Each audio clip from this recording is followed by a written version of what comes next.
AB48 news Gujarat હવે નજર કરીએ આજના મુખ્ય સમાચાર પર। અંકલેશ્વર GIDCમાં માનવ મંદિર હોલ ખાતે સાહિત્ય ફોરમ અંકલેશ્વર દ્વારા આયોજિત વરસાદી વાયરા કવિ સંમેલન સાહિત્ય પ્રેમીઓની ઉપસ્થિતિમાં ઉત્સાહભેર યોજાયું હતું। કાર્યક્રમમાં અંકલેશ્વરના ગુજરાતી તેમજ હિન્દી ભાષી કવિઓએ વરસાદના આગમનને આવકારતી પોતાની મૌલિક કૃતિઓનું ભાવસભર પઠન કરી શ્રોતાઓને મંત્રમુગ્ધ કર્યા હતા। કવિઓએ વરસાદ સાથે જોડાયેલી પ્રકૃતિની રમણીયતા, માનવ સંવેદનાઓ, પ્રેમ, વિરહ અને જીવનના વિવિધ રંગોને પોતાની રચનાઓમાં અભિવ્યક્ત કરી અનોખું સાહિત્યિક વાતાવરણ સર્જ્યું હતું। ઉપસ્થિત સાહિત્ય રસિકોએ કાવ્ય પઠનને તાળીઓના ગડગડાટથી વધાવી લીધું હતું। આ પ્રસંગે સાહિત્ય ફોરમની સાહિત્યિક પત્રિકા સર્જનનું વિધિવત વિમોચન પણ કરવામાં આવ્યું હતું।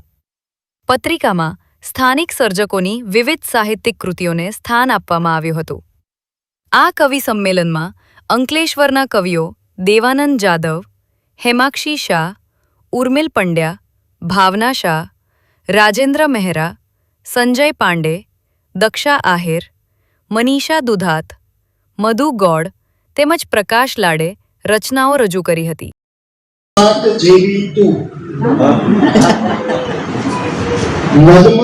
મદિરાના તલસાટ જેવી તું, ભીની ઋતુના પહેલા વરસાદ જેવી તું, ભીની ઋતુના પહેલા વરસાદ જેવી તું, હવે કેમ કરી મધોસીને રોકીએ અમે, હવે કેમ કરી મધોસીને રોકીએ અમે, ભીતરે ઉઠતા બ્રહ્મના નાદ જેવી।